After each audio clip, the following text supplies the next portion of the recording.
Hello friends, welcome to SS exam. Friends, as you all know, अपने financial regulations part 1 volume 1 के chapter 10 जो है हमारा contract, उसके बारे में चर्चा कर रहे थे।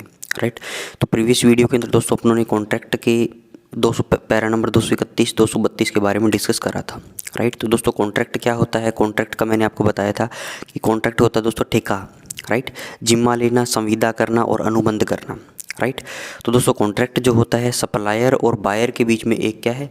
रिटन लीगल नोट है, रिटन लीगल स्टेटमेंट है। ठीक है, एक अनुबंध है जिससे दोस्तों सप्लायर और बायर जो है दोनों बंधे रहते हैं। उसके अंदर जो भी टर्म्स एंड कंडीशंस लिखी होगी। ठीक है। कॉन्ट्रैक्ट दोस्तों सप्लायर को ये सुनिश्चित करता है कि वो जो सामान देगा उसकी पेमेंट उसको मिल जाएगी। बायर दोस्तों, बायर को ये सुनिश्चित करता है कि जो सामान वो देगा दोस्तों वो जो है टर्म्स एंड कंडीशन के अनुसार होगा। राइट। तो दोनों के लिए दोस्तों क्या है? एक बेनिफिशियल डॉक्यूमेंट है सप्लायर और बायर के लिए। राइट। बायर दोस्तों यहाँ पे कौन है? यहाँ पे गवर्नमेंट है। गवर्नमेंट का भी दोस्तों कौन सा है? डिफेंस के डिपार्टमेंट है, आर्मड फोर्सेस हैं, आर्मी नेवी एयर फोर्स है। राइट। और सप्लायर दोस्तों कोई भी हो सकता है। राइट। 231 के अंदर दोस्तों पैरा नंबर 231 के अंदर उन्होंने जनरल प्रिंसिपल पढ़े थे कि कॉन्ट्रैक्ट जब आप करते हो तो किन किन बातों का आपको ध्यान में रखना है। ठीक है। 232 के अंदर पढ़ा दोस्तों बिना कॉन्ट्रैक्ट करे भी आप कुछ चीज़ें कर सकते हो, लोकल परचेज कर सकते हो। ठीक है। तो इस प्रकार की बातें दोस्तों पैरा नंबर 232 के अंदर अपनों ने पढ़ी थी। तो आज दोस्तों अपने पैरा नंबर 233 जो है हमारा, उससे आगे ऑन डिस्कस करेंगे। तो देखिए दोस्तों 233 नंबर में क्या है? No contract will be concluded without calling for tenders. कोई भी कॉन्ट्रैक्ट है दोस्तों उसको अंतिम रूप नहीं दिया जा सकता, उसका समापन नहीं करा जा सकता, उसको कंक्लूड नहीं करा जा सकता बिना टेंडर को कॉल फॉर करे। ठीक है। लेकिन दोस्तों इसके अंदर एक अपवाद है, except with the previous sanction of the government of India. अब दोस्तों ये सवाल पूछा जा सकता है कि कोई भी कॉन्ट्रैक्ट जो है कंक्लूड करा जा सकता है, ठीक है, बिना टेंडर को इनवाइट किए, उसके लिए किसकी सैंक्शन की ज़रूरत होती है? ठीक है। तो इसका आंसर कितना आ जाएगा? अगर आपके पास प्रीवियस सैंक्शन है गवर्नमेंट ऑफ इंडिया की तो आप कॉन्ट्रैक्ट कंक्लूड कर दो बिना कोई टेंडर इन्वाइट करें। Right. But where the jail or forest department can supply articles equal in quantity. दोस्तों यहाँ जहाँ पर जेल और फॉरेस्ट डिपार्टमेंट जो है वो सप्लाई कर सकते हैं आर्टिकल्स को equal in quantity and not more than the local market value. दोस्तों क्वालिटी दे सकते हैं। जेल और फॉरेस्ट डिपार्टमेंट है दोस्तों वो सप्लाई कर सकते हैं articles equal in quality and not more than the local market rate. Quality के अंदर दोस्तों और पैसा भी वो जो लोकल मार्केट के अंदर है उसके बराबर ही ले रहे हैं, उससे ज़्यादा नहीं ले रहे हैं। तो it should be invited to undertake the supply and further tenders need not be called for. ठीक है। तो दोस्तों उस केस के अंदर भी क्या है? It should be invited to undertake the supply. तो उस केस के अंदर भी क्या है? इनसे सप्लाई ली जा सकती है और फर्दर कोई भी टेंडर जो क्या है कॉल फॉर नहीं करा जाएगा। ठीक है। पहला दोस्तों बोल दिया टेंडर आपको नहीं बुलाना है अगर गवर्नमेंट ऑफ इंडिया की सैंक्शन है। दूसरा बोल दिया अगर दोस्तों जेल और फॉरेस्ट डिपार्टमेंट अगर आपको सामान दे रहे हैं जिसकी क्वालिटी अच्छी है, मार्केट रेट से कम है, तो वहाँ से भी आप सामान ले लो, तब भी टेंडर आप मत बुलाओ। ठीक है। अगला है दोस्तों negotiated contracts will be concluded without calling for tenders from एएससीज एंड मिलिट्री फार्म कॉन्ट्रैक्टर्स। इसमें देखिए दोस्तों क्या दिया गया है? जो नेगोशिएटेड कॉन्ट्रैक्ट्स हैं, ठीक है, पहले समझौता करा हुआ है कॉन्ट्रैक्ट का। राइट। तो नेगोशिएट किया हुआ है without calling for tenders from ASC या मिलिट्री फार्म कॉन्ट्रैक्टर्स। ठीक है। तो उस केस के अंदर भी क्या है? आपको टेंडर इन्वाइट नहीं करने हैं। ठीक है। और दोस्तों ये नेगोशिएटेड कॉन्ट्रैक्ट करे किसने है? एएससी ने, सर्विस कोर ने, ठीक है, और मिलिट्री फार्म कॉन्ट्रैक्टर ने। और दोस्तों करें किसके साथ है? विद ए सेंटर या स्टेट गवर्नमेंट अंडरटेकिंग। ठीक है। सेंटर या स्टेट की कोई गवर्नमेंट की अंडरटेकिंग है या दोस्तों स्टेट के स्पॉन्सर्ड कोऑपरेटिव सोसाइटी है। ठीक है। Negotiated contracts will be concluded. Negotiated दोस्तों कॉन्ट्रैक्ट जो है उनको कंक्लूड करा जा सकता है विदाउट कॉलिंग फॉर टेंडर्स। ठीक है। बिना टेंडर को इनवाइट करे। Right. From ASC military farm contracts इन्होंने दोस्तों करें किसके साथ है? Negotiated contracts with in central state government undertaking या दोस्तों स्टेट के स्पॉन्सर्ड कोई कोऑपरेटिव सोसाइटी है। ठीक है। इनसे दोस्तों किस प्रकार का सामान ही मंगवाते हैं? राइट। एएससी दोस्तों आपने देखा होगा सर्विस कोर जो होती है वो सप्लाई करती है फ्रेश वेजिटेबल का, जैसे पोटैटो, ऑनियन, फ्रेश फ्रूट हो गया, फिश हो गया, एग हो गया, मिल्क फ्रेश हो गया, क्रीम हो गया, मीट हो गया, ब्रेड हो गया। In the case of ASC contracts provided the rates offered by the state agencies cooperative societies as considered competitive and reasonable by the CFA. ठीक है। तो दोस्तों इनसे भी नेगोशिएटेड कॉन्ट्रैक्ट जब करेंगे और बाहर टेंडर ये अप्लाई नहीं करेंगे, किस केस में करेंगे, जब ये सामान सप्लाई कर रहे हैं ये दोस्तों, इनके जो द्वारा जो रेट ऑफर किए जा रहे हैं स्टेट एजेंसी या कोऑपरेटिव सोसाइटी के द्वारा, ये दोस्तों कॉम्पिटिटिव है मार्केट से, कि मार्केट से कम हमें मिल रहा है, और दोस्तों रीजनेबल है, राइट, बाय द CFA को ऐसा लगता है। और दूसरे उसने इन कंसल्टेशन विद PCDCD की कंसल्टेशन भी इसमें होगी, राइट, एंड द फॉर्मेशन का दोस्तों कमांडर होगा उसकी, and the MOD finance where necessary, ठीक है, MOD फाइनेंस की भी क्या है दोस्तों इसके अंदर सहायता ली जा सकती है, राइट। तो दोस्तों मोटी मोटी बात यह है कि पहले बता दिया कॉन्ट्रैक्ट करो, जनरल प्रिंसिपल बता दिए, फिर दोस्तों बता दिए 232 में कहाँ पे कॉन्ट्रैक्ट आपको जरूर नहीं है कि कॉन्ट्रैक्ट करो, हर जगह आप लोकल परचेज कर सकते हो, ठीक है। इसके अंदर बता दिए दोस्तों आपको टेंडर इनवाइट नहीं करने हैं, कॉन्ट्रैक्ट तो करना है आपको लेकिन बिना टेंडर के आप कर सकते हो, जिनको नेगोशिएटेड कॉन्ट्रैक्ट इसने नाम दिया। टेंडर इनवाइट नहीं करना, कॉन्ट्रैक्ट करना, गवर्नमेंट ऑफ इंडिया की सैंक्शन ले लो, ठीक है। और इसके अंदर दोस्तों एक बात और बता दी कि जेल और फॉरेस्ट डिपार्टमेंट से भी आप सप्लाई ले लो, राइट, बिना टेंडर को इन्वाइट करें, तो अगर उनकी क्वालिटी और उनका जो रेट है लोकल मार्केट से ठीक हो, ठीक है। तो ये हुआ दोस्तों पैरा नंबर 233। नेक्स्ट चलिए अब देखिए आगे दोस्तों पैरा नंबर 234 है। अब दोस्तों जनरल प्रिंसिपल जो थे 231 से लेके 233 तक अपने कंप्लीट हो गए, ठीक है। अब दोस्तों 234 नंबर पैरा पढ़ेंगे। इसके अंदर क्या बोला गया है, कॉन्ट्रैक्ट्स विद कमर्शियल और नॉन गवर्नमेंट कंसर्न्स, राइट। तो कॉन्ट्रैक्ट दोस्तों किससे करना है, कमर्शियल से और बिना गवर्नमेंट के जो डिपार्टमेंट है, नॉन गवर्नमेंट जो है उनसे अपने को कॉन्ट्रैक्ट करना है, ठीक है। तो all contracts agreements understandings etcetera entered into bye an army navy और फोर्स ऑफिसर विद कमर्शियल और नॉन गवर्नमेंट कंसर्न्स, ठीक है। तो दोस्तों MES के केस में तो ये मैनुअल है ही नहीं, ठीक है, शुरुआत में ही बोल दिया था। तो ये दोस्तों मेनली आर्मर्ड फोर्सेस को जो लोग कॉन्ट्रैक्ट करते हैं उससे रिलेटेड नियम कानून है, ठीक है। तो उन्हीं की अपने बात कर रहे हैं। All contracts agreements understandings etcetera entered into bye an army navy air force officer with commercial और नॉन गवर्नमेंट कंसर्न्स, ठीक है। तो उनसे अगर आप करते हो तो दोस्तों will be recorded in writing के अंदर रिकॉर्ड करो, and A copy signed by both contracting parties will be carefully filed, ठीक है। दोनों साइन दोस्तों, जिससे तो ये होगी पार्टी पहली पार्टी, और जिसे कॉन्ट्रैक्ट कर रहे होंगे वो दूसरी पार्टी हो जाएगी। दोनों कॉपी साइन करके क्या है दोस्तों उसको फाइल कर ली जाएगी। अगला है administrative authorities concerned. Administrative authority दोस्तों कौन कौन सी है, जो आर्मड फोर्सेस की साइड के लोग हैं। शुरू में मैं जो नोट दिए गए थे 2 नोट, उसके अंदर बताया था कि एडमिनिस्ट्रेटिव अथॉरिटी कौन कौन से हो गए, OC हो गया, ठीक है, ऑफिसर कमांडिंग, और बहुत सारे लोग उसके अंदर बताए गए थे, ठीक है। तो administrative authority concerned who are making contracts are responsible for the correct wording and framing of all conditions and specifications in the contract schedule. Administrative authority दोस्तों कंसर्न जो है, जो कॉन्ट्रैक्ट कर रही है, वो रिस्पॉन्सिबल है दोस्तों किस चीज़ के लिए, करेक्ट वर्ड लिखे, and framing all the conditions and specification. सारे दोस्तों जो कॉन्ट्रैक्ट जो है उसके शेड्यूल जो हैं उनके अंदर सारी जो टर्म्स एंड कंडीशंस हैं उनको अच्छे से लिखे, उनके सेंटेंसेस अच्छे से फ्रेम करे, उसकी करेक्ट वर्डिंग लिखे, उन सब के लिए सारी कंडीशंस को अच्छे से लिखे। इसके लिए एडमिनिस्ट्रेटिव अथॉरिटी जो क्या है वो रिस्पॉन्सिबल है, ठीक है। In the case of any doubt, अगर कोई दोस्तों डाउट अराइज हो जाता है, और when any new item have been embodied in the schedule, या कोई दोस्तों नया आइटम एम्बॉडी होता है, नया आइटम इंक्लूड करा जाता है शेड्यूल के अंदर। कॉन्ट्रैक्ट शेड्यूल क्या है दोस्तों, बहुत सारे पेज हैं कॉन्ट्रैक्ट के नीचे, ठीक है, उसको शेड्यूल बोला जाता है, ठीक है। Which did not exist in the previous schedule, जो दोस्तों क्या है पुराने जब आप कॉन्ट्रैक्ट करते थे, पुराना जो शेड्यूल यूज करते थे उसके अंदर वो नया शेड्यूल नहीं था। And which it is thought necessary for the PCDCD to see from an audit और फाइनेंशियल पॉइंट ऑफ व्यू। और दोस्तों वो ऐसा ज़रूरत इनको महसूस हो रही है एडमिनिस्ट्रेटिव अथॉरिटी को कि इसके लिए PCDCD की राय लेना हमारे लिए ज़रूरी है, ठीक है। To see from the audit and financial point of view, audit और फाइनेंशियल पॉइंट ऑफ व्यू से ये देख लेंगे जब लोग, द ऑफिसर्स कंसर्न में submit these forms to PCDCD for remarks and suggestions before tenders are invited. तो दोस्तों ये जो एडमिनिस्ट्रेटिव अथॉरिटीज़ जो होंगी, राइट, वो क्या करेंगे, जो ऑफिसर कंसर्न होंगे वो सबमिट करेंगे इन फॉर्म्स को PCDCD को, ठीक है, कि बोल देंगे आप इन पे रिमार्क डाल दो कि हाँ सही कर रहे हैं हम या गलत कर रहे हैं, ठीक है। और दोस्तों suggestions, remarks and suggestions before tenders are invited, ठीक है। दोस्तों पूरा कॉन्ट्रैक्ट का ये कच्चा चिट्ठा तैयार कर लेंगे। इसके बाद दोस्तों क्या है, कोई नया फॉर्म वगैरह शेड्यूल वगैरह है तो PCDCD को भेज देंगे। PCDCD से दोस्तों क्या रिमार्क्स और सजेशन मांग लेंगे before tenders are invited, tenders को इन्वाइट करने से पहले, क्योंकि दोस्तों पहले कॉन्ट्रैक्ट का कच्चा चिट्ठा तो तैयार करना पड़ेगा इनको, राइट। इसके बाद दोस्तों क्या है टेंडर्स को इन्वाइट करा जाता है, तो उससे पहले ही दोस्तों PCDCD की क्या है इन्होंने सजेशंस वगैरह रिमार्क्स वगैरह मांग लिए, राइट। ये बात समझ में आई दोस्तों, आगे चलिए। नेक्स्ट है कि दोस्तों कॉन्ट्रैक्ट शेड्यूल। अब दोस्तों जो शेड्यूल की अपने बात कर रहे थे, तो कॉन्ट्रैक्ट शेड्यूल दिया गया है, इसका एक फॉर्म नंबर दिया गया है। फॉर्म नंबर क्या है, IAFZ 2121, ठीक है।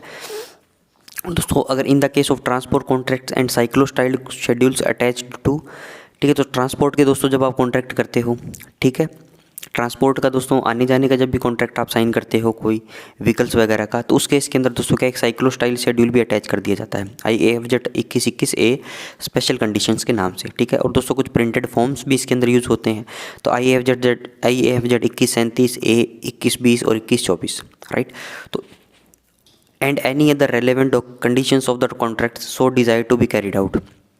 दोस्तों अगर इसके अलावा भी कोई कंडीशंस हैं कॉन्ट्रैक्ट की, ठीक है, जिनको कैरी आउट करना ज़रूरी है, मस्ट बी गॉट वेटेड, तो उन सारी कंडीशंस को क्या है दोस्तों, वेटेड करवाया जाएगा। वेटेड का मतलब क्या हुआ, निरीक्षण करेगा कौन, फाइनेंशियल अथॉरिटीज़, और दोस्तों लीगल अथॉरिटीज़ हैं कौन, मिनिस्ट्री ऑफ लॉ की, right. Before changes are finally effected in the contract document, कुछ भी चेंज करने से पहले दोस्तों क्या है, इन लोगों की राय ले ली जाएगी, राइट। तो ये हुआ दोस्तों पैरा नंबर 234 कंप्लीट। आगे चलिए दोस्तों पैरा नंबर 235 है। इसके अंदर दोस्तों मेनली ये बताया गया कॉन्ट्रैक्ट विद कमर्शियल और नॉन गवर्नमेंट कंसर्न्स के साथ, ठीक है। जो आर्मी नेवी एयरफोर्स के लोग जो हैं दोस्तों क्या है, वो खुद उसको साइन करेंगे, कोई शेड्यूल के अंदर चेंज होता है तो PCD CDO को भेजेंगे, वो अपने रिमार्क्स मांगेंगे। इसके बाद दोस्तों कुछ कॉन्ट्रैक्ट शेड्यूल जो हैं इसके फॉर्म्स वगैरह नंबर दे दिए इसके अंदर, ठीक है। तो इनके अंदर दोस्तों कोई भी चेंजेस वगैरह होगा तो इनको क्या है, मिनिस्ट्री ऑफ लॉ के लीगल अथॉरिटी से और फाइनेंशियल एडवाइजर से क्या है दोस्तों, फाइनेंशियल अथॉरिटी से निरीक्षण करवाना इनको पड़ेगा, ठीक है। आगे चलिए दोस्तों क्या है, executive officers to arrange contracts, ठीक है। एग्जीक्यूटिव ऑफिसर क्या करेंगे दोस्तों, कॉन्ट्रैक्ट्स को अरेंज करेंगे। तो सिंपल सी बात है। तो 235 में देखिए दोस्तों क्या लिखा गया है, administrative authorities are charge with the arrangement of all details necessary to effect a contract. Administrative दोस्तों अथॉरिटी जो होती है, जो आर्म्ड फोर्सेस साइड के लोग जो होते हैं वो क्या करते हैं, are charge with the arrangement of all details necessary to effect a contract. उनको दोस्तों रिस्पॉन्सिबिलिटी दी गई है कि अरेंजमेंट करें, ठीक है, किसी भी कॉन्ट्रैक्ट को इफेक्ट करने के लिए जो चीज़ों की ज़रूरत है वो सारे वो काम वो क्या करेंगे, एडमिनिस्ट्रेटिव अथॉरिटीज़ करेंगी, राइट। आगे चलिए दोस्तों, नेक्स्ट देखिए दोस्तों इसके अंदर क्या बोला गया है, no subordinate of any office और डिपार्टमेंट। कोई भी दोस्तों ऑफिस है, कोई भी डिपार्टमेंट है, उसका कोई भी सबऑर्डिनेट जो कोई भी इंडिविजुअल की बात कर रहा है, और any official in receipt of any salary from government, या कोई दोस्तों गवर्नमेंट से कोई भी सैलरी ले रहा है बंदा, ठीक है, या तो कोई ऑफिस या डिपार्टमेंट का कोई सबऑर्डिनेट बता दिया, या कोई दोस्तों इंडिविजुअल बता दिया जो सरकारी नौकरी में है, ठीक है, जो रिसिप्ट जिसकी सैलरी कौन दे रही है दोस्तों, गवर्नमेंट दे रही है। इन एनी वे दोस्तों किसी भी वे के अंदर pecuniary interested in A contract, ठीक है। तो दोस्तों क्या है, वो धन संबंधी वो अपना जो क्या है इसके अंदर कॉन्ट्रैक्ट के अंदर कोई भी धन संबंधी अपना इंटरेस्ट नहीं रख सकता, ठीक है। नोर में he become security for a contractor or assistant in the preparation of any tender or account.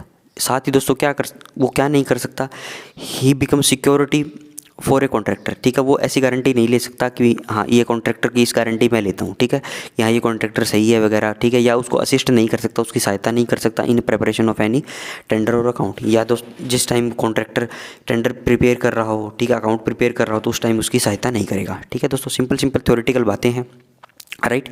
Administrative authority shell maintain register of approved contractors. Administrative authorities हैं दोस्तों वो क्या मेंटेन करती है, एक जितने भी अप्रूव्ड कॉन्ट्रैक्टर्स हैं उनका एक रजिस्टर मेंटेन करती है, ठीक है। The PCD CDA will notify to administrative authorities anything that he considers render any contractor unfit to hold a contract, ठीक है दोस्तों। PCD CDA के पास भी वो डिटेल रहेगी और वो क्या करेंगे, नोटिफाई करेंगे एडमिनिस्ट्रेटिव अथॉरिटी को। अगर उनको ऐसा लगता है, ठीक है, वो कोई टेंडर निकालेंगे, ठीक है, तो उनको ऐसा लगता है कि जो अप्रूव्ड जो भी कॉन्ट्रैक्टर्स हैं उनमें से कोई गड़बड़ कर रहा है, ठीक है, वो अनफिट है, राइट, जिसके साथ आपको क्या है कॉन्ट्रैक्ट को होल्ड नहीं करना है, ठीक है। तो उस केस के अंदर दोस्तों क्या होगा, administrative officers investigate the case. तो एडमिनिस्ट्रेटिव ऑफिसर क्या करेंगे, इन्वेस्टिगेट करेंगे दोस्तों इस केस को, and obtain orders of his senior whether the contractor is to be struck off the register or otherwise notifying the decision to the PCD CDA, ठीक है। तो दोस्तों वो अपने एंड पे क्या करेंगे, इन्वेस्टिगेट करेंगे एडमिनिस्ट्रेटिव अथॉरिटीज़ इस केस को और ऑब्टेन करेंगे अपने ऑर्डर्स अपने सीनियर के, ठीक है। और दोस्तों देखेंगे कि भाई बात करेंगे कि उस कॉन्ट्रैक्टर को अपने इस रजिस्टर से हटाएं या ना हटाएं, ठीक है, ताकि हम PCD CDA को नोटिफाई कर सकेंगे जो इन्होंने बोला था कि इससे आप कॉन्ट्रैक्ट होल्ड मत करिए, ठीक है। अगर दोस्तों उसको हटा दिया मान लो रजिस्टर्ड ऑफ अप्रूव्ड कॉन्ट्रैक्ट से, तो दोस्तों उस कॉन्ट्रैक्टर को क्या डिफेंड करने का भी मौका मिलेगा, राइट। और दोस्तों administrative authorities will give tender forms only such applicants shown in the register of approved contracts, ठीक है। और दोस्तों हटा दिया तो डिफेंड करने का मौका मिलेगा, राइट। मान लो दोस्तों वो हट जाता है, उसके बाद उसको क्या है दोस्तों, टेंडर फॉर्म्स भी नहीं मिलेगा। एडमिनिस्ट्रेटिव अथॉरिटी दोस्तों ओनली उन्हीं कॉन्ट्रैक्टर्स को, उन्हीं रजिस्टर्ड कॉन्ट्रैक्टर्स को टेंडर के फॉर्म देगी, राइट, जो इस रजिस्टर ऑफ अप्रूव्ड कॉन्ट्रैक्ट्स के रजिस्टर के अंदर रजिस्ट्री, जिनका नाम रजिस्टर है, राइट। बाकियों को ये नहीं देगी, राइट। आगे चलिए दोस्तों, नेक्स्ट है दोस्तों पैरा नंबर 236। ठीक है, तो दोस्तों ये जो पैरा है ये अप्रैल 2009 के एग्ज़ाम के अंदर पूछी गई बात है। ठीक है, इसके अंदर क्या बोला गया है, contract by a minor is invalid. कोई भी माइनर दोस्तों, कोई भी माइनर अगर कॉन्ट्रैक्ट करता है तो वो क्या है, इनवैलिड कहलाता है। माइनर का मतलब दोस्तों यहाँ पे है 18 साल से नीचे का कोई इंडिविजुअल, राइट। 18 साल का हो गया, 18 साल से ऊपर है तो वो क्या है, माइनर नहीं कहलाएगा। तो देखिए दोस्तों इसमें क्या दिया गया है 236 में, a contract can not be made by or on behalf of a minor. कोई भी कॉन्ट्रैक्ट दोस्तों can not be made by, या तो माइनर या माइनर के बिहाफ पे नहीं करा जा सकता। ठीक है, but if a contractor dies his legal representative even though a minor is bound by the terms of the contract. ठीक है दोस्तों, माइनर के बिहाफ पे कोई भी कॉन्ट्रैक्ट नहीं होगा, माइनर कॉन्ट्रैक्ट नहीं करेगा। अगर दोस्तों कॉन्ट्रैक्टर की डेथ हो जाती है तो उसका जो लीगल रिप्रेजेंटेटिव होगा, मान लो उसका बच्चा है जो उसका लीगल रिप्रेजेंटेटिव है, ठीक है, तो अगर वो भले ही माइनर हो, ठीक है, वो 17 साल का हो मान लो, फिर भी दोस्तों वो टर्म्स एंड कंडीशंस जो है कॉन्ट्रैक्ट की, उससे वो बंधा हुआ माना जाएगा। ठीक है, एक बात तो ये याद रखनी है, राइट। पहले बोल दिया कि कॉन्ट्रैक्ट नहीं कर सकते, इसमें भी एक कंडीशन लगा दी कि कॉन्ट्रैक्टर अगर डाई हो जाता है तो उसका लीगल रिप्रेजेंटेटिव कॉन्ट्रैक्ट की टर्म्स एंड कंडीशन से बंधा होगा। ठीक है, इसके बाद दोस्तों नीचे दिया गया है कि कंडीशन भी दी गई है एक कि 18 वाला तो माइनर हो जाएगा। ठीक है, कई केस के अंदर दोस्तों 18 वाला माइनर, 18 वाला दोस्तों क्या है, 18 से ऊपर जो है मेजर हो जाएगा, 18 से नीचे माइनर है। ठीक है, लेकिन दोस्तों एक कंडीशन ऐसी भी दी गई है जिसके अंदर 18 से ऊपर हो गया तो भी माइनर ही रहेगा, वो 21 साल की एज में मेजर होगा। ठीक है, तो वो कौन कौन सी कंडीशन है वो देखिए, an Indian attains his majority at the age of 18। ठीक है, 18 साल का हो गया तो दोस्तों क्या है, वो मेजर माना जाएगा, राइट, वो माइनर की श्रेणी से हट जाएगा। ठीक है, 18 साल से नीचे का बंदा है दोस्तों, वो क्या है, वो माइनर है, राइट। अब इसके अंदर दोस्तों एक कंडीशन दे दी, अनलेस अगर ऐसा हुआ तो 18 वाला मेजर नहीं, वो 21 में मेजर होगा। ठीक है, तो कौन कौन सी कंडीशन है, अगर दोस्तों कोई भी इंडिविजुअल है is under the jurisdiction of the court of wards, वो दोस्तों क्या है, कोर्ट ऑफ वार्ड्स के जुरिडिक्शन में है। पहला तो ये लाइन याद रखनी, रेडीमेड याद रख लो इसको। अगर दोस्तों कोई भी individual jurisdiction of court of wards के अंदर है, ठीक है। दूसरा है दोस्तों, एक guardian of his property has been appointed by any court. और दोस्तों कोई भी इंडिविजुअल है अगर मान लो 19 साल का है वो, ठीक है, वैसे देखा जाए तो वो क्या है, मेजर है, 18 से ऊपर हो गया। लेकिन दोस्तों अगर उसकी प्रॉपर्टी है कोई भी, इस 19 साल के लड़के की या लड़की की कोई भी प्रॉपर्टी है, उसके लिए दोस्तों कोई गार्जियन, कोई संरक्षण जो क्या है अपॉइंट करा गया है कोर्ट के द्वारा। ठीक है, तो दोस्तों इन केसेस के अंदर he becomes a major at the age of 21। तो उस केस के अंदर दोस्तों ये 19 वाला माइनर ही कहलाएगा। ये दोस्तों 21 साल की एज जब भी कंप्लीट कर लेगा तब ये मेजर कहलाएगा। ठीक है, माइनर के बिहाफ पे नहीं करना, माइनर खुद कॉन्ट्रैक्ट नहीं करेगा, कॉन्ट्रैक्टर की डेथ हो जाती है तो उसका लीगल रिप्रेजेंटेटिव जो है वो कॉन्ट्रैक्ट की टर्म्स एंड कंडीशन से बंधा होगा। और दोस्तों कोई भी इंडियन जो होता है 18 साल की एज जब वो प्राप्त कर लेता है तो वो मेजर कहलाता है, माइनर की श्रेणी से हट जाता है। और दोस्तों कई कुछ केसेस के अंदर 2 केस हैं, अगर कोई भी कोर्ट ऑफ वार्ड्स के जुरिडिक्शन के अंदर है कोई भी इंडिविजुअल तो वो 18 की एज प्राप्त ना करके 21 की जब एज प्राप्त कर लेगा तो वो क्या होगा, मेजर की श्रेणी में आएगा, वो माइनर हटेगा। या दोस्तों उसकी प्रॉपर्टी के लिए कोई भी गार्जियन जो है, कोई भी संरक्षण जो है कोर्ट ने अपॉइंट कर रखा है तो उस केस के अंदर वो क्या 21 साल की एज के अंदर मेजर होगा, राइट, ना कि 18 साल की एज के अंदर मेजर होगा। ठीक है, तो ये दोस्तों 2-4 बातें जो है आपको याद रखनी है, मोस्ट इंपॉर्टेंट है दोस्तों। प्रीवियस के एसएस के एग्जामिनेशन पूछा गया है, मैक्सिमम चांस है दोस्तों इस पेपर के अंदर भी आपसे पूछ ले। ठीक है दोस्तों, एक्चुअल के अंदर अप्रैल 2009 में सवाल पूछे क्या गए थे, is a contract entered in by a minor or on behalf of a minor valid. तो इसका आंसर कितना जाएगा दोस्तों, not. An ASC contractor died during the validity of a contract, is his legal heir who is a minor bound by the terms of the contract. Yes, अगर दोस्तों आप उस exam के अंदर बैठे होते, ये स्लाइड आपने पढ़ी होती तो आपके 2 नंबर पक्के हो जाते। ठीक है, आगे चलिए दोस्तों, नेक्स्ट देखिए दोस्तों एस्टिमेटिंग रिक्वायरमेंट्स। ठीक है, तो दोस्तों कोई भी टेंडर आप करते हो, कोई भी कॉन्ट्रैक्ट करते हो, आपको घर पे भी सामान लाना है तो दोस्तों आप उसका एस्टिमेट तो बना के चलते हो कि हाँ मुझे इतना सामान बाजार से लाना है तो इतने पैसे मेरी जेब में होने चाहिए। ठीक है, तो वही केस दोस्तों इसके अंदर है कि 237 में क्या बोला गया है, बिफोर एडवर्टाइजिंग फॉर टेंडर्स, जब भी दोस्तों टेंडर की एडवर्टाइज करते हैं उससे पहले जो एडमिनिस्ट्रेटिव अथॉरिटी कंसर्न होगी will draw up A careful estimate of the probable amount of the supplies.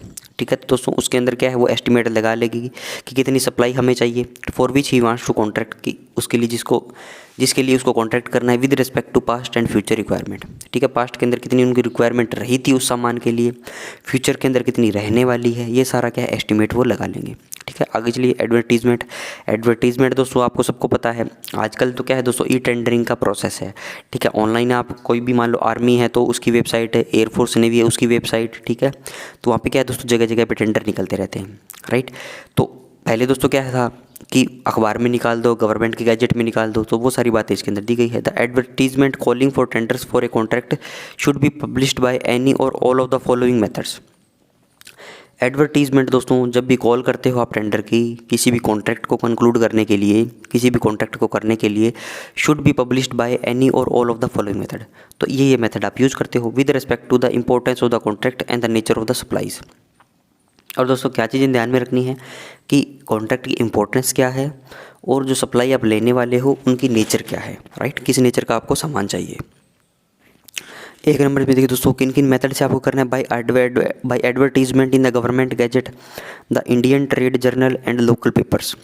ठीक है, गवर्नमेंट के गैजेट में, इंडियन ट्रेड जर्नल के अंदर, लोकल पेपर के अंदर, English and Hindustani, and in the case of very important contract दोस्तों बहुत ज़्यादा इंपॉर्टेंट कॉन्ट्रैक्ट है तो आप in the papers of other states. ठीक है, तो दूसरे स्टेट्स के अंदर भी क्या है दोस्तों, दूसरे स्टेट्स के पेपर्स के अंदर भी क्या है वो टेंडर निकलवा सकते हो। राइट, आगे चलिए दोस्तों अगला है दोस्तों by notice on IAF Z 2137। ठीक है, तो दोस्तों कोई भी नोटिस वगैरह लगवा सकते हो इस फॉर्म के अंदर, which should be forwarded to the civil authorities to be posted in public places and circulated to likely tenderers. ठीक है, तो दोस्तों अब नोटिस लगा सकते हो ऑन IAF जेड 2137 के अंदर, which should be forwarded to the civil authority. ठीक है, जो भी क्या है दोस्तों सिविल अथॉरिटीज़ के पास चले जाए, to be pasted in public places and circulated to likely tenders.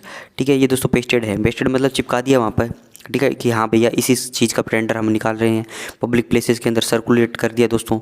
जो टेंडर्स जनरली होते हैं उनको दोस्तों क्या है उनको नोटिस दे दिया कि जनरली जो क्या है सप्लायर दोस्तों भाग लेते हैं, टेंडर्स, इनको टेंडर्स बोल दिया, टेंडर में भाग लेने वालों को दोस्तों क्या बोल दिया, टेंडर बोल दिया। Right, advertisements for tender and calls for tender must be issued sufficiently previous to the date on which tenders will be opened.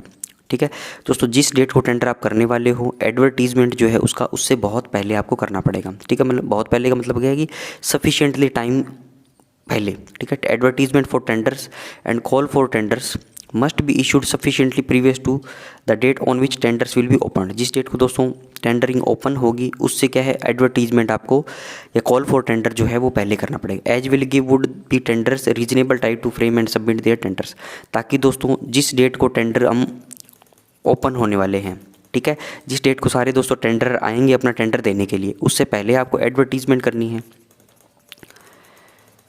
ठीक है, तो एडवर्टीजमेंट दोस्तों जब आप कर दोगे तो टेंडरर्स को क्या है एक रीजनेबल टाइम मिल जाएगा कि वो अपना टेंडर को फ्रेम कर ले। ठीक है, this should not exceed 6 weeks. तो दोस्तों इसके बीच में टाइम जो क्या है 6 वीक्स से,